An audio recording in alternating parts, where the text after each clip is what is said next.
Assalamualaikum Pak Piki, apa kabarnya nih? Waalaikumsalam. Alhamdulillah kabar baik Pak Dadi. Alhamdulillah, sepertinya saya lihat Pak Piki agak sedikit galau. Ada apa ya Pak? Mari kita ngobrol sejenak Pak. Oh iya Pak, mohon maaf sebelumnya saya mengganggu aktivitas rutinitas Bapak. Sebenarnya saya mau cerita sedikit Pak. Barangkali Bapak ada waktu luang untuk berbicara dan mendengarkan terkait masalah yang saat ini mengganjal di benak saya Pak. Oh, tentu saja bisa Pak. Kebetulan sekarang saya sedang ada waktu luang Pak. Alhamdulillah kalau begitu terima kasih banyak Pak. Saya ingin memberitahukan permasalahan yang sering saya hadapi atau yang sekarang ini saya alami Pak terkait profesi saya sebagai guru dan tugas tambahan operator Pak. Oke kalau begitu Pak. Kira-kira tujuan apa nih yang ingin kita capai pada obrolan kali ini Pak? Oh ya, jadi yang ingin saya bicarakan pada percakapan ini yaitu mencari solusi tentang bagaimana saya bisa manajemen waktu Pak sebaik mungkin terkait posisi saya bekerja sebagai seorang guru, tepatnya wali kelas 5 yang diberi tugas tambahan oleh kepala sekolah menjadi operator dan membutuhkan tentunya manajemen waktu yang baik untuk dapat mengerjakan semua itu Pak. Oh gitu ya Pak. Betul sekali Pak. Memang benar manajemen waktu dengan baik itu sangat sulit ya Pak. Apalagi tugas utama kita sebagai guru. Kemudian diberi kepercayaan oleh kepala sekolah dan tentunya itu sangat sulit ya Pak. Iya. Baik, jadi hari ini apa yang diutarakan oleh Pak Piki kira-kira prioritas atau dari skala 1 sampai 10, di manakah posisi Pak Piki sekarang ini Pak? Baik Pak, dilihat dari posisi sekarang ini dengan kesibukan yang saya hadapi terkait bagaimana menjalankan tugas utama saya sebagai wali kelas 5 dan tugas tambahan saya sebagai operator tentunya yang harus saya siap kapan saja mengerjakan instruksi yang diberikan oleh kepala sekolah. Terkadang ada juga pekerjaan-pekerjaan yang terlewat Pak, bahkan ada juga yang terlambat. Mungkin sekarang saya berada di posisi 6 lah Pak, dan terkadang juga saya bingung harus mengerjakan yang mana dulu dan apa yang harus saya kerjakan, begitu Pak. Oh gitu ya. Iya betul, memang ya Pak, ketika kita dihadapkan dengan tugas utama, kita sebagai guru atau wali kelas yang tentunya mempunyai tugas yang ekstra selain kita harus menghadapi siswa, kita juga harus menyiapkan segala administrasi kelas yang diperlukan ya Pak. Apalagi Betul. kita diberi tugas tambahan sebagai operator, eh, di mana operator sekolah biasanya sering dianggap sebagai ujung tombak sekolah, yang tentunya semua Betul. itu memerlukan manajemen waktu yang baik dalam melaksanakan tugas-tugas yang Bapak hadapi. Baik Pak, Betul. apa yang Bapak pikir akan lakukan untuk mencari solusi terkait masalah yang Bapak hadapi? Gini Pak, saya mempunyai beberapa rencana atau strategi terkait bagaimana saya mengatur efektivitas waktu dan apa yang saya lakukan dalam kegiatan sehari-hari ini dengan rutinitas yang tentunya sangat padat Pak. Tentunya saya berharap nantinya saya akan berada di posisi 8 lah skala prioritasnya. Dalam hal ini saya juga akan membuat skala prioritas kegiatan mana yang harus dikerjakan terlebih dahulu, tentunya yang mendesak, kemudian seperti tugas utama saya sebagai guru dalam memberikan pelayanan-pelayanan terhadap murid saya, Pak. Kemudian apa yang mereka butuhkan tentunya yang apa yang mereka inginkan saya utamakan terlebih dahulu Pak. Kemudian untuk mensiasati tugas saya sebagai operator, saya juga akan mengerjakan tugasnya itu di malam hari Pak. Ketika saya berada di rumah, tentunya selain itu juga saya akan bekerja sama dengan rekan sejawat di sekolah. Misalnya ada pekerjaan yang memang sangat mendesak, harus kita selesaikan dan cepat, saya akan membagi tugasnya Pak dengan rekan di sekolah sehingga tugas-tugas tersebut ya selesai nanti akan selesai pada waktunya begitu Pak. Ya, betul sekali ya Pak. Dalam memanage waktu, tentunya kita harus punya solusi dan strategi yang baik karena memang dalam memanage atau mengatur waktu tidak semudah membalikan telapak tangan ya Pak. Betul. serta tidak semulus yang kita bayangkan. Pasti dalamnya kita akan menemukan tantangan dan hambatan yang akan kita temui dalam perjalanan. Nah, Betul. terkait hal itu Pak, kira-kira bagaimana cara Bapak mensiasati tantangan dan hambatan tersebut Pak? Iya Pak, cara saya untuk mengatasi hal tersebut apabila ada pekerjaan tambahan di sekolah ataupun di luar sekolah, yang saya lakukan adalah mengendalikan diri saya terlebih dahulu Pak. Yang pertama dengan menggunakan kegiatan stop yang saya pelajari di CGP itu. Kemudian saya menjalin komunikasi dengan kepala sekolah, tentunya selalu berkoordinasi dengan rekan sejawat agar mereka mereka itu akan paham dan mengerti serta bisa bekerja sama dengan baik Pak dalam hal melakukan suatu pekerjaan Pak begitu. Bagus sekali ya apa yang Bapak sampaikan dalam mengatasi tantangan dan hambatan tersebut. Tentunya ada komunikasi, ada kolaborasi, dan ada skala prioritas yang ingin Pak Piki capai ya Pak. Nah, untuk mencapai semua itu, komitmen apa yang akan Bapak lakukan dari percakapan kita hari ini Pak? Jadi komitmen yang saya akan lakukan yaitu membuat daftar list Pak, ataupun jadwal kegiatan yang mana yang akan saya kerjakan terlebih dahulu Pak. Selain menjalin komunikasi dengan kepala sekolah, tentunya berkoordinasi dengan rekan sejawat agar semua pekerjaan berjalan dengan baik. Di sekolah saya atau saya sebagai guru tentunya dan juga operator sekolah juga itu akan pekerjaan semuanya antara keduanya bisa berjalan dengan baik tentunya sesuai dengan waktu yang ditetapkan begitu Pak. Wah, luar biasa komitmen yang Pak Piki lakukan itu ya. Lalu, siapa yang akan membantu Bapak untuk menjaga komitmen tersebut Pak? Tentunya kepala sekolah dan rekan sejawat di sekolah Pak. Oke, sebagai umpan balik dari kegiatan percakapan hari ini Pak, apa nih yang Bapak rasakan setelah kita ngobrol seperti ini Pak? Umpan balik dari saya, yang pertama perasaan menjadi plong Pak, lega begitu, dan dapat menentukan atau menemukan solusi yang baik terkait bagaimana cara mengatur memanage waktu supaya pekerjaan saya dapat terlaksana dengan baik dan tepat waktu. Begitu Pak. Alhamdulillah, Bapak tadi sudah punya solusi dan strategi dalam memanage waktu dengan kesibukan yang luar biasa ya Pak. Iya Bapak, terima kasih banyak ya Pak sudah mendengarkan keluh kesah saya sehingga perasaan saya menjadi lega dan semoga saya dapat melaksanakan rencana yang tadi kita bahas. Mohon maaf ya Pak bila mengganggu waktunya. Sekali lagi terima kasih banyak Bapak. Iya, sama-sama Pak Piki. Baik kalau begitu ke depan mungkin nanti kita bisa ngobrol-ngobrol santai seperti ini lagi ya Pak. Semoga apa yang tadi dibicarakan bisa bermanfaat. Iya Pak, siap. Saya permisi dulu ya Pak. Assalamualaikum warahmatullahi wabarakatuh.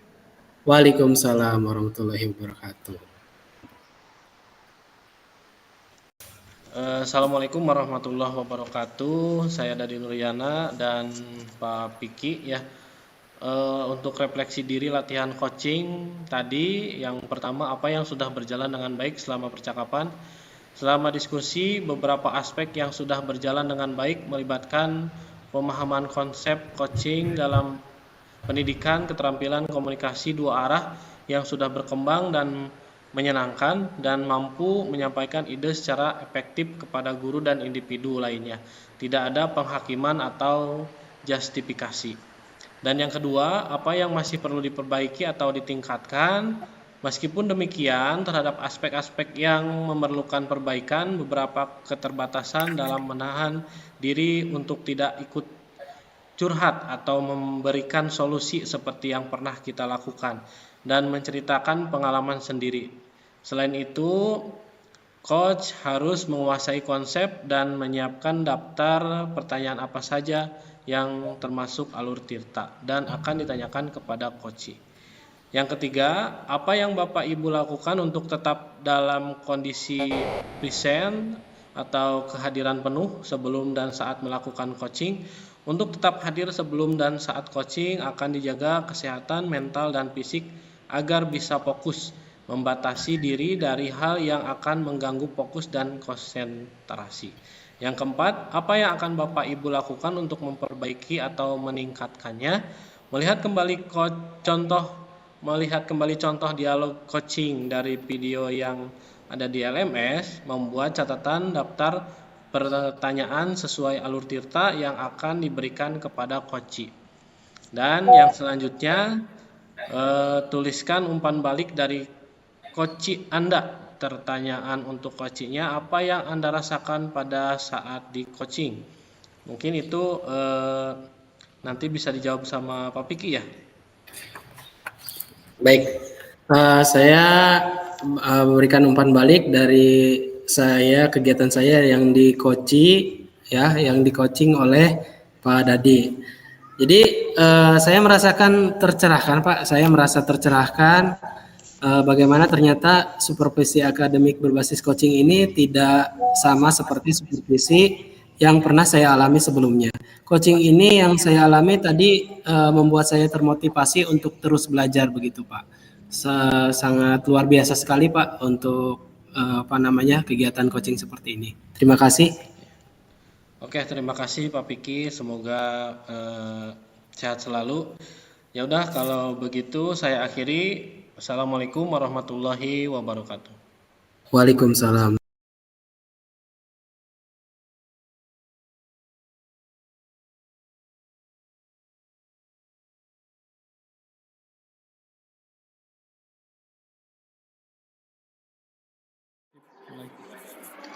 Assalamualaikum Pak Dadi. Waalaikumsalam Pak Piki. Selamat sore, apa kabar nih Pak? Semoga sehat ya. Alhamdulillah kabar saya baik Pak. Tapi sebenarnya pikiran saya lagi kurang tenang nih Pak. Bapak juga semoga sehat selalu ya Pak. Alhamdulillah, saya baik Pak. Wah, kenapa Pak? Kenapa pikirannya jadi kurang tenang seperti itu? Iya, ada hal yang mengganggu pikiran saya Pak. Mhm. Terkait siswa. Ya. Apa Bapak bersedia berbincang dengan saya Pak? Semacam ngobrol, coaching gitu Pak. Karena saya benar-benar butuh rekan untuk membantu saya menemukan solusi atas permasalahan yang saya hadapi ini Pak. Siapa tahu Bapak juga pernah memiliki pengalaman yang sama dengan saya dan mampu mengatasinya Pak. Oh, tentu saja boleh, Pak. Saya berharap Bapak bisa rileks dulu sebentar, menyadari bahwa ini adalah dinamika dalam pekerjaan kita. Sebagai guru dan yakin bahwa Bapak Ibu mampu atau Bapak itu mampu menemukan solusi yang Bapak solusinya ya begitu ya, Pak. Sebelumnya saya ingin bertanya terlebih dahulu, kira-kira tujuan dari percakapan kita ini apa, Pak? Terkait tujuannya, pada dasarnya saya ingin menemukan solusi atas permasalahan saya, Pak. Seperti saya katakan tadi, saya butuh untuk berbicara dengan rekan sejawat, Pak. Baiklah kalau begitu. Semoga saya bisa menjadi teman bicara yang tepat untuk Bapak dan membantu Bapak menemukan solusi dan permasalahan Bapak. Oh ya, menurut Bapak, apa ukuran keberhasilan dari perbincangan kita ini, Pak?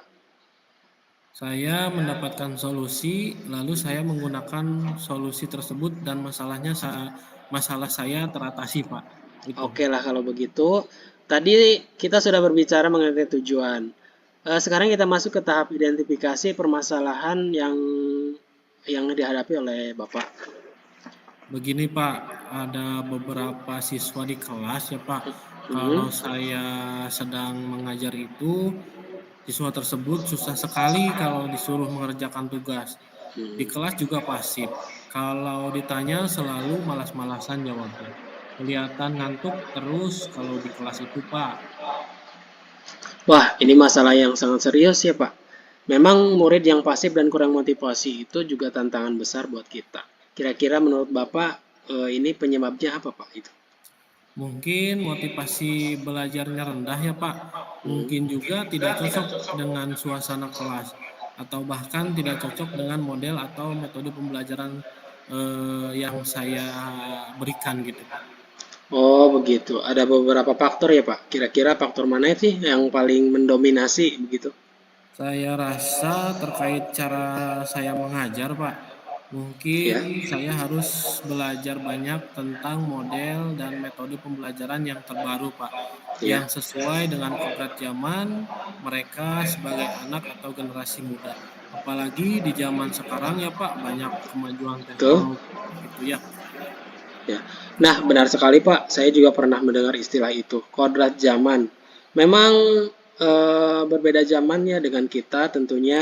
Baik, kalau begitu Pak, coba Bapak bisa ceritakan lebih spesifik lagi bagaimana hal itu bisa terjadi dan apakah di semua pelajaran Pak anak tersebut seperti itu?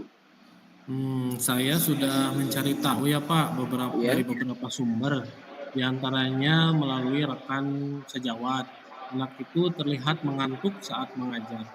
Hal itu terjadi di beberapa mata pelajaran terutama yang jam belajarnya itu siang, Pak. ya. Bukan hanya masalah mengantuk, mereka juga kurang aktif menjawab jika ditanya dan tugas juga sering tidak mengumpulkan, Pak. Oh, begitu. Jadi Bapak sudah mencari informasi ke guru lain dan ternyata anak tersebut memang bersikap demikian di jam pelajaran siang tentunya. Dari permasalahan tersebut, kira-kira adakah solusi yang terpikirkan untuk mengatasi hal tersebut, Pak? Kira-kira. Saya berpikir mungkin seharusnya saya membuat pembelajaran lebih menarik ya Pak, karena Hmm, memang suasana siang itu anak kebanyakan sudah lelah, hmm. ada juga yang lapar dan sudah ingin segera pulang, sehingga motivasinya sulit untuk dibangkitkan. Jadi perlu usaha keras untuk menarik perhatiannya Ya. agar mau fokus kembali ke pembelajarannya. Itu pemikiran yang sangat bagus, Pak. Menarik fokus anak itu memang ya apa namanya, apalagi di jam-jam siang seperti itu ya perlu cara khusus. Eh, oh, kalau begitu Pak, menurut Bapak pembelajaran yang ideal yang Bapak inginkan itu kira-kira seperti apa, Pak? Bentuk pembelajaran yang ideal ya Pak. Hmm, Saya rasa situasinya siswa memperhatikan penjelasan, hmm, kelas menjadi aktif, ya, terus hidup dalam kegiatan pembelajaran. Siswa hmm, dapat belajar dengan menyenangkan dan terpenuhinya well-being dalam kelas, Pak. ya, tepat sekali, Pak. Mengenai well-being ya, siswa merasa nyaman tentunya dengan situasi pembelajaran. Kalau sudah nyaman, tentu siswa akan betah dan tidak ingin berburu-buru pulang. Bagus sekali Pak. Kira-kira apa namanya yang menjadi kekuatan dan kelebihan yang Bapak miliki dalam diri Bapak itu untuk mewujudkan itu seperti apa Pak? Mungkin kekuatan atau kelebihan saya adalah saya ini orang yang mau belajar dengan siapa saja, Pak. Hmm, Dan dari sumber mana saja. Saya akan betul. menerima dari siapa saja apabila itu sebuah ilmu. Saya Ya. juga tidak gengsi untuk bertanya kepada yang lebih muda atau yang tua. Saya juga memiliki kemampuan IT yang cukup untuk mendukung pembelajaran. Misalnya, jika pembelajaran itu mau diintegrasikan dengan teknologi, Pak. Wah, bagus sekali, Pak. Kekuatan yang Bapak miliki ini tidak semua orang bisa seperti itu, Pak. Oh ya, kira-kira ini akan menjadi apa? Kira-kira ini akan menjadi hambatannya, Pak, kalau misalkan pembelajaran yang seperti Bapak lakukan tadi gitu. Mungkin lebih ke waktu ya Pak. Saya Hmm. sebenarnya mau belajar, tapi mungkin saya harus menyediakan waktu khusus yang luang gitu Pak. Oh, kira-kira apa nih solusinya?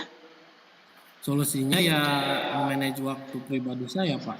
Mungkin harus mencari waktu khusus di luar jam sekolah gitu Pak. Baiklah, sekarang mari kita merencanakan aksinya ya, Pak. Apa strategi yang Bapak siapkan untuk membuat pembelajaran tersebut itu lebih menyenangkan kira-kira, Pak? Ya, saya berencana akan mengintegrasikan game atau ice breaking dalam pembelajaran. Selain itu, juga saya akan menggunakan video pembelajaran yang menarik agar pembelajaran menjadi berdiferensiasi dan menggunakan aplikasi-aplikasi yang menarik.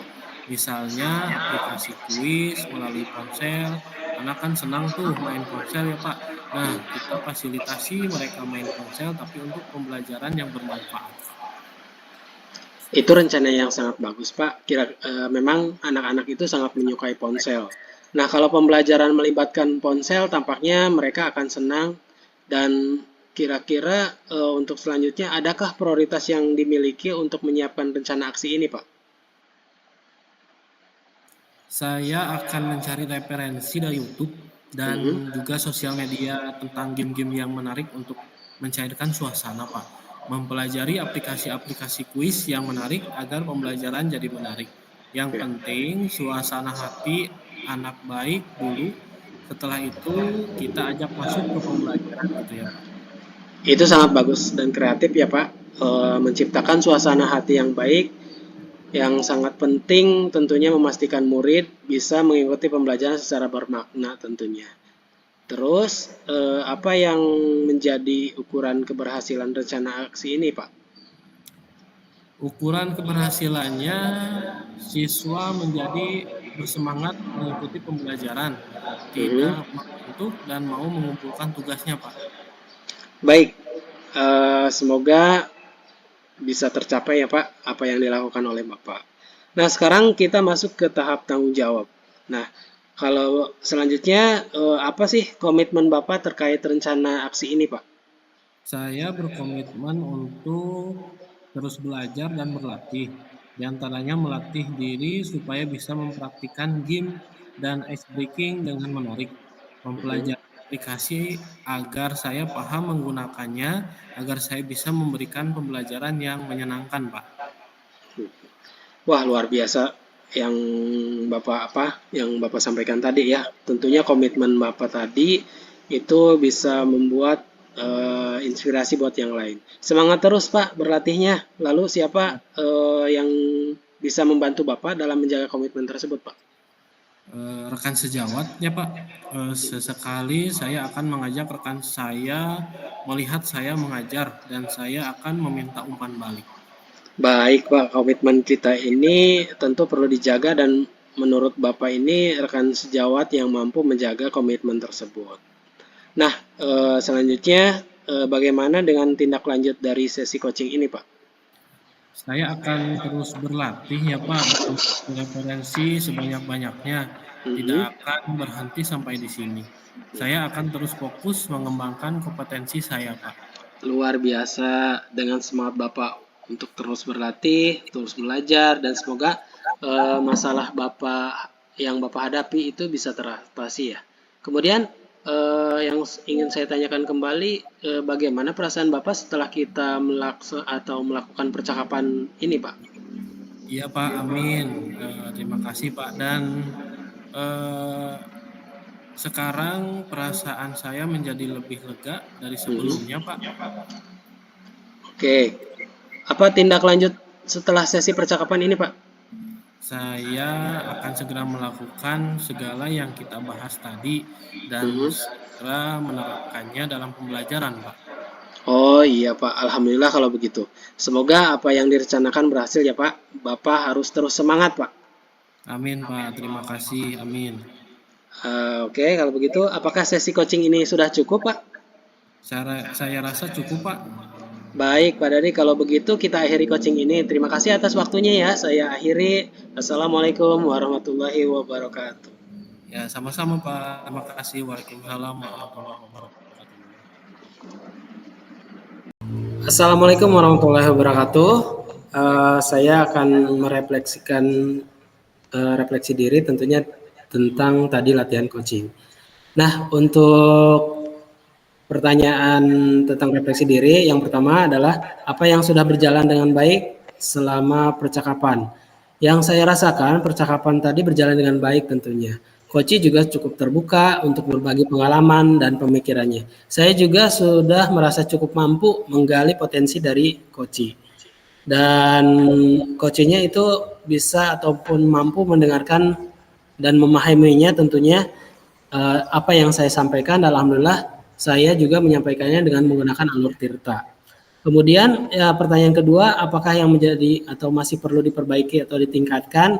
Saya merasa masih perlu meningkatkan kemampuan saya dalam mengajukan pertanyaan yang lebih tajam dan mendalam, tentunya pertanyaan-pertanyaan yang berbobot. Kemudian untuk mendorong coach saya juga akan untuk berpikir lebih kritis. Selain itu juga saya perlu fokus dalam mendengarkan umpan balik dari coach. Kemudian pertanyaan ketiga, apa yang menjadi ataupun apa yang dilakukan Bapak Ibu itu untuk tetap dalam kondisi presence atau kehadiran penuh. Yang saya lakukan sebelum melakukan coaching ini, saya meluangkan waktu dulu sejenak untuk menenangkan pikiran tentunya dengan menggunakan teknik stop. Kemudian fokus pada apa yang saya lakukan. Saya juga mencoba memahami tujuan dari coaching dan bagaimana saya dapat membantu coaching sebagai atau mencapai tujuan tersebut. Saat melakukan coaching, saya berusaha untuk fokus pada saat ini, tidak memikirkan hal-hal lain tentunya. Saya juga berusaha untuk tidak menghakimi dan bersikap terbuka terhadap apa yang disampaikan oleh coach. Selain itu, saya juga mencatat hal-hal penting yang disampaikan oleh coach. Kemudian pertanyaan keempat, apa yang Bapak Ibu lakukan untuk memperbaiki atau meningkatkannya? Yang pertama, selanjutnya ya, saya akan mencoba untuk meningkatkan kemampuan saya untuk mengajukan pertanyaan yang lebih tajam atau pertanyaan yang berbobot. Tentunya untuk mendorong coach saya agar lebih kritis lagi dalam menyampaikan permasalahannya. Kemudian selain itu juga saya akan terus belajar dan latihan agar bisa menjadi pendengar yang baik, pendengar aktif yang baik, serta menghadirkan diri secara utuh dalam melakukan sesi coaching. Hal tersebut dilakukan dengan cara terus belajar dan berlatih melakukan coaching. Seperti itu, untuk refleksi diri terhadap kegiatan latihan coaching. Untuk selanjutnya, saya berikan umpan balik dari rekan saya atau coach saya. Pertanyaannya, apa yang Anda rasakan pada saat di coaching? Ya, terima kasih Pak Piki. Saya akan jawab. Yang saya rasakan saat di coaching dan saya berperan sebagai coach, ya saya merasa canggung, kaku dan bingung karena harus memikirkan jawaban dan mencari solusi atas permasalahan yang sedang saya hadapi. Padahal saya biasanya kalau ngobrol sesi curhat sama orang yang diajak ngobrol akan memberikan solusi berdasarkan pengalamannya. Tapi saat coaching ini berbicara terlihat berjalan satu arah. Coach sebagai pemberi pertanyaan dan coach bertugas menjawab pertanyaan. Mungkin itu Pak dari saya. Terima kasih. Terima kasih Pak Dadi umpan baliknya. Nah, demikianlah refleksi diri latihan coaching pada sesi kali ini. Terima kasih sebelumnya. Assalamualaikum warahmatullahi wabarakatuh. Waalaikumsalam warahmatullahi wabarakatuh.